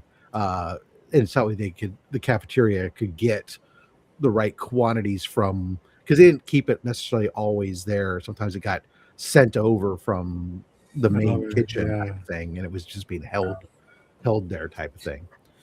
So, how was it for you, James? How was you went to public school, right, Rob? Yeah, this was public school. And Okay, you, James? also mark whether that you were doing breakfast or not too, because they also served breakfast. Also went to public school. So did I. When I was in my first grade school, my first couple years I moved around, but my first grade school was the only school that I went to that still had it was like a Taco Bell or something option, like inside, or like it was like a Pizza Hut, or it was a fast food joint inside the cafeteria. Like I think they still do that to this day. You could order that food. I never got to do that. No. And then Scorpio 69 didn't let you? No. I don't even know like why I did it. I don't know if it was too much or if it was like you probably had to pay for that, and then the other lunches were free most likely. So or there was or at least the difference was you had to pay like retail rates for that versus the school lunch rate for the other. But I do remember that. But so all the way up and through like 8th grade, it was just gonna be whatever was served that day for lunch is what was served that day for lunch. And then it wasn't until high school that we had multiple options. If I wanted the fucking Tyson chicken sandwich, or did you want a salad, or did you want a cheeseburger or whatever. So it wasn't until high school that we had options, but you chose then inside the food place what you wanted. But other than that, no, it was just, this is what, I mean, we got a calendar too, but it was all filled out already. Yeah, same. Yeah, that's what ours was too. We just had the envelope, you just check mark. That's how they knew which days to get how much food to bring in. Yeah. So for me, it was the same as James. Whatever they had, that's what you got, man. Yeah. For the most part, like, so I went to a grade school or elementary that went from kindergarten to 8th grade. Yeah. Okay. So I was there for fucking 9 years, and whatever they gave you. One of my favorite things that they would give us, and they would call it a chalupa. It was a hard shell, like curved tostada with meat on the inside and lettuce on top, and I think some tomatoes, and you throw some of that taco sauce on it. It was really good. Very rare that we had that though. And also the pizza was pretty fire. I know Rob was talking about earlier how everyone wanted cheese pizza. I think it was opposite for us. Mark was saying. Oh yeah, my school. I don't remember us having a choice. I think we just got. I think cheese pizza was the only option when I was in grade school. Okay. It was, you got cheese pizza, that's it. Yeah. That, or then like the most popular days were the pizza day, obviously, corn dog day, and I think the spaghetti was actually somewhat popular. Yeah, as I recall, but yeah, no, there's no. Oh, you guys had choice. Mine was sandwich, fruit cup. Well, I mean, public school, yeah, the cafeteria. It was a single option. It's not like today. Like my kids today, when they were going to grade school, it was each day on the calendar had like 4 meal options, and one of them was always like a vegetarian option or whatever. And they were all healthier things. So they had like hummus and like this, all these different fancy foods, like going to Trader Joe's or something. Oh, nice. They'd have 4 options that they could choose from or something like that, and they would make their choice. But it's different. When you guys were in high school, though, did you guys got to like leave campus for lunch? Well, if you were a junior or senior, yeah, I think it's still true to this day where. You go do that as a junior or senior. Most schools don't have that anymore. They've stopped doing open campuses for lunch and stuff because of security concerns on campuses nowadays. But and needing to control who comes in and out. Yeah, we weren't allowed to, but that's Stockton for you. So We had it. We had it until my senior year. My senior year, they closed campus and stopped doing that, and that was very unpopular. But otherwise, up until then, it was like basically, like I said, down. I'd walk past you just walked half a block, and on the corner there was where basically almost everybody went, because there was a Mountain Mike's that had for pizza. There was a Togo's for sandwiches, and then there was a 7-Eleven where they had some video games, and so you could go into 7-Eleven, get yourself like a chili cheese dog and a soda, and then go spend the rest of your money on video games. Wow. at least twice a week in high school. Okay. Crazy. That's cool. He also said that they did not have a cafeteria until high school up there. That's well, we had that's Canada for you, right? Well, I mean, there's a lot of schools that also, depending on where you're at, what your district is at, that may not actually have a cafeteria. Like I know that nowadays they get it brought in right here. Yeah, there's a lot of schools right here. They have a multi-purpose room, but they don't actually have a cafeteria where they can prepare food there. They basically might have a back room that's got some ovens to warm, but the stuff gets cooked at a centralized kitchen and then gets distributed out, and then they're just taking it out of warmers essentially that are holding the food until they are ready to distribute it at lunchtime. Yeah. That's what my kids. Yeah. That's how it is at most schools today, because it's more cost efficient. It's not like when I was growing up and there was a full blown kitchen there and they were cooking the food there at school. Yeah. Each school had a chef type thing. And our school only gave us chocolate milk options on Fridays. We weren't able to get it. I do remember that, actually. Now that you say that, I remember that. Like there was times where it was like only once a week, or like Wednesdays or Fridays or something. I don't know. Yeah. I don't remember what, but so none of my kids partake in any lunches from any grade. Like I guess they just don't like the food, man. And I'm like, fuck. The food was good when I was going to school, but well, they're as good in our minds. I mean, if you really sat down to eat it, it was like,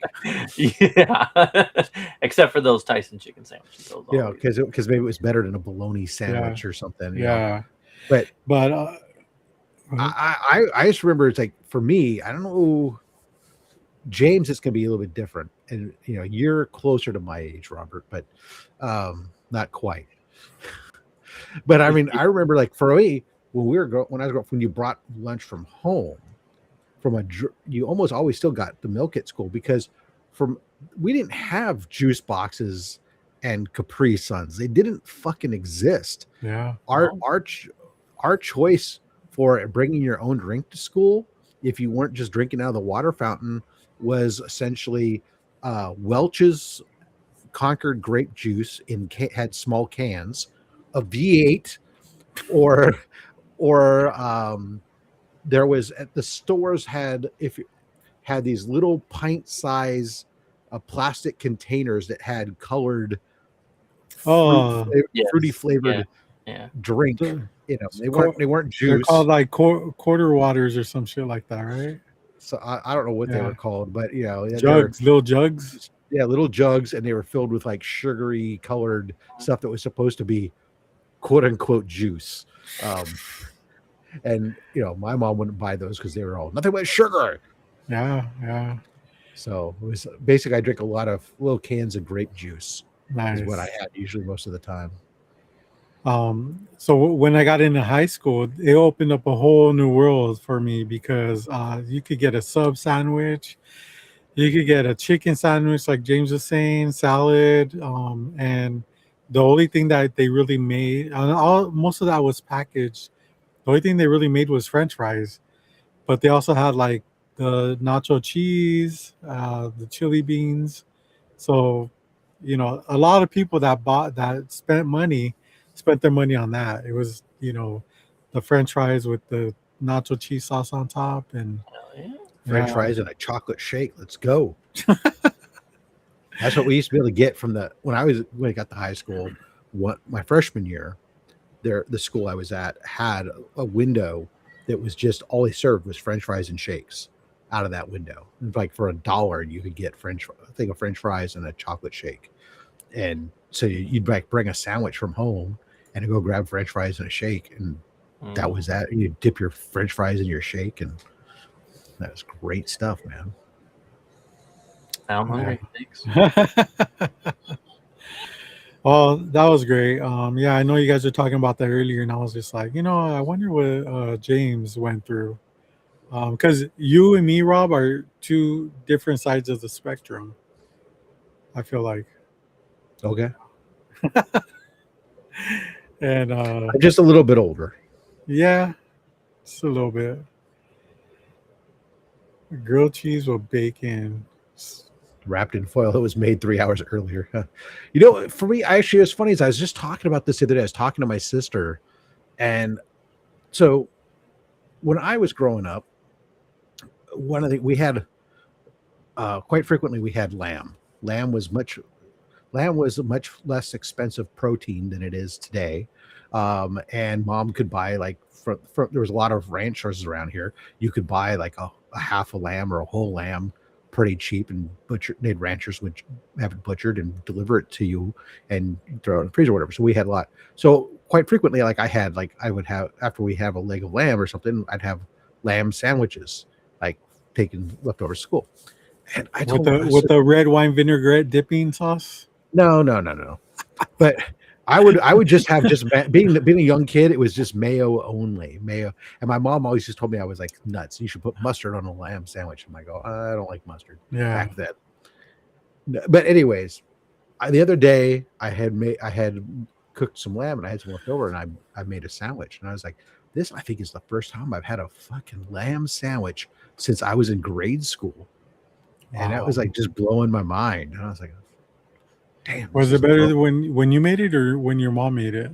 Oh, I needed to throw some ruffles in it to make it really like back in the day where you'd throw some potato chips in your sandwich to give it that salty crunch. Yeah, that was it. I still do that. I don't know. Especially with tuna fish. Put some ruffles in a tuna fish sandwich. That's not top notch. Nice. I had a buddy though who would put Cheetos, and we told him he was fucking wrong. Wait, nacho cheese and chili on I mean, that's pretty normal. Yeah. That's only. Yeah. I mean, yeah. I don't. Yeah, 7-Eleven, you get the chili cheese dog. Yeah. Yeah. Absolutely. That was it. Mom would give you like $4 so you could, or $5 for lunch. You'd go to 7-Eleven, get yourself a chili cheese dog and a drink for $1.50 or whatever. Yeah. And then you'd spend the rest of your money at the video games. Nice. Yeah, I had a friend in baseball that used to, for lunch, he used to get the cheese fries, and he fucking put every condiment that they would give you on that. So you had mayo, mustard, ketchup, and I feel like I don't think he really enjoyed it, but like it was just like filling for him, free. you know, free filling. He didn't shit himself every day at practice. No, dude, and like no, but when he got home, watch out. Yeah, people would walk past us and they'd stare at his fucking plate and just be like, "What the fuck?" There you go, making grilled cheese. Side dill pickle. Yeah, I love taking grilled cheese and throwing a couple slices of salami in there too. Oh, I don't like salami, but I do like grilled cheese. Oh, yes. You take the salami and put it in the frying pan too, so it warms it up and makes it a little bit crispy. Toss it in. You do that with bologna too. Fun fact. You could, but I don't eat bologna. I haven't had bologna since I was a kid, and every once in a while I get like a craving for it. I just haven't actually gone through with said craving. But I've been just eat a hot dog, you'll be fine. You never had a Coca combo from Subway? I think that's bologna. No, the only thing I ever get from Subway is sweet onion chicken teriyaki. Oh, that's it. Really? That's actually you're a basic bitch. But yeah, it's the only thing I've ever got from there. I mean, I go there. I get like one of like, well, I guess there's like 3 or 4 sandwiches I would eat there. I used to get like the tuna fish sandwich, or I'd eat the chicken. I usually now will get like the chicken bacon ranch wrap. Yeah, that's pretty good. Their Philly cheesesteak's pretty good too. Yeah. I'm getting hungry. Let's close this shit out. I mean, it's not as good as a proper Philly cheesesteak sandwich, but don't get me wrong. But yep, hungry. Definitely dinner time now. All right, Rob. Where can people find you, man? There's this channel that goes by that you can go to at robs.fatstacks. A lot of you might be even watching from that channel right now. And I do content there. Released yesterday of Only My Slabs episode 51. A lot of not big major keys in that release. Doing very, very well. That one much better than I expected, given a thumbnail that said not big keys. Yeah. But people are okay. I'm curious, and so they're checking it out, and it's doing well. Tomorrow, I got Matt from Heroes for Hire Comic Book Club on my live stream show starting at 11:30 a.m. Pacific, 2:30 p.m. Eastern. Only Slabs. We'll give away a bunch of books during the show, and then Monday is a haul video. This week's haul video is going to be a little bit different. Or this coming Monday, a little bit different than normal. Instead of me just opening books and showing off what I got, I've got some books I'm going to open up. I'm going to show, but it's 3 books, and we're going to Lost Atomic Age heroes. And these 3 heroes, we're going to talk about how they're connected and how they actually lay the groundwork for the Marvel universe. Nice. Check So out it's a little bit of a comic book history lesson featuring the greatest American hero. He's not in there. Damn. Is this Matt's first time on your show? Probably not, right? No, I think this is his second appearance. Okay. Nice. Oh yeah. All right. Thank Be you. sure to catch that tomorrow. Yeah, then Fridays I hang out here. Yeah. In the evening. In the morning I'm over on Mark's channel, Legion of Comics, but yeah.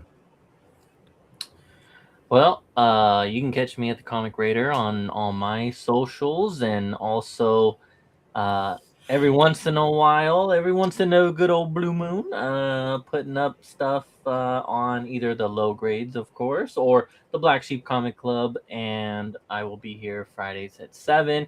And I'd like to say that now that I'm done with school, get back to posting some more. I don't know about YouTube-wise, but definitely get back on Instagram and continue on my posts. I still haven't even done all my WonderCon stuff, so or from that weekend, I should say. You can knock that out. Maybe record a couple shorts. I know. I mean, it's not like all that shit's literally right here, not put away either. Just right here, looking right at it. But yeah, we'll see. But anyways, that's where you can catch me when I do post stuff. Cool, man. All right, well, for me, it's going to be ditto on whatever he said. And because I'm with him most of the time anyways.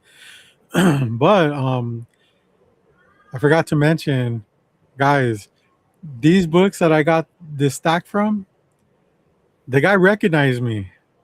And it wasn't from the low grades. Yeah, from YouTube, yes. And it was not from the low grades, because I was like, low grades? He's just like, what's that?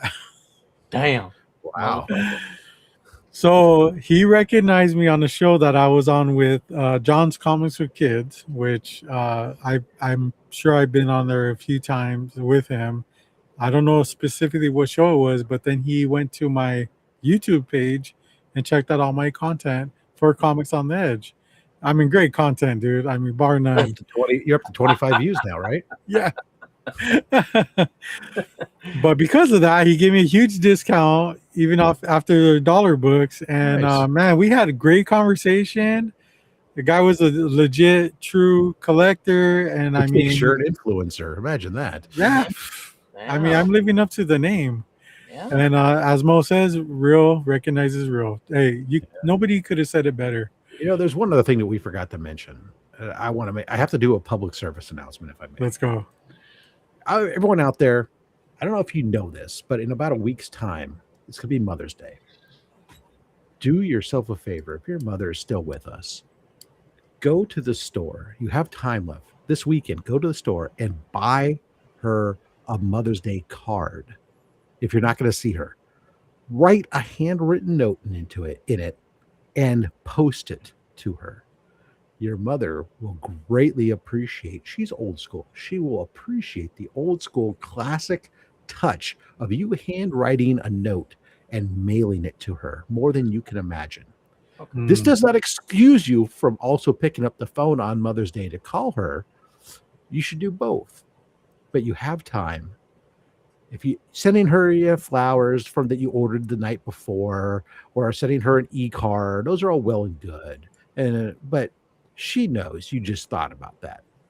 But for you to send a card means that you thought about her in advance, far enough out, and that will mean a lot to your mother. So you got time. So for Father's Day, if you received a card Fuck from that your guy. kid, Just kidding. yo, fuck that noise. I'm just kidding. For Father's Day, you need to buy us luxurious gifts. Luxurious gift cards, right? Yeah. No flowers, no cards. No. Just cash. Straight cash. That I can spend at the con. Yeah, there you go. Major keys. All right. Man, this was fun. And next week, Rob and James will be here holding it down. And TBD. yeah.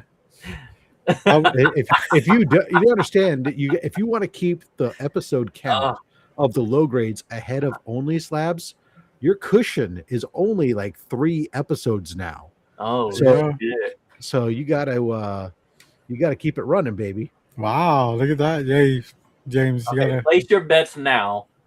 At what point this year does he catch up? Pass you by. I mean, we're like what, 6 years into this bitch, right, James? God, yeah, probably gotta be. It's gotta be like 6 or 7 or something like Pre-COVID, that. right? Yeah. Yeah. Well, Yeah. I'm on season 7, but I don't know. But only recently is every season a year. So Yeah. before that, it was like half years or something. But Nice. Wild. All right, guys. Hey, thanks to the chat for hanging out with us tonight. Thanks to the panel, Rob. You're the best. Catch us. You're the best, sir. Catch us next week. James, When we you're try to duplicate this again. No, you know, James does very well when I'm not here. I think he does better. I think he's more prepared, right?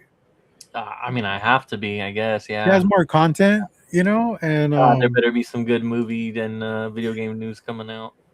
Or I guess we'll have to talk comics. if not, you could do adult film this time. You know, there's nobody else is doing that, right? Shit, yeah. Homies on the hub. Boom, right off the dome. He's going hardcore, folks. See, he's a hardcore. And we bring it back around full circle. Yeah, there's a little bit hardcore in everyone. That's right. All right, guys. Yeah. Until next week. Hey, I didn't say it last time, but low grades for life. I forgot what happened. Do you remember? You just ended it. We just ended it. Yeah. Oh yeah, my finger slipped. Not this time though. Low grades for life. Yeah, my finger slipped.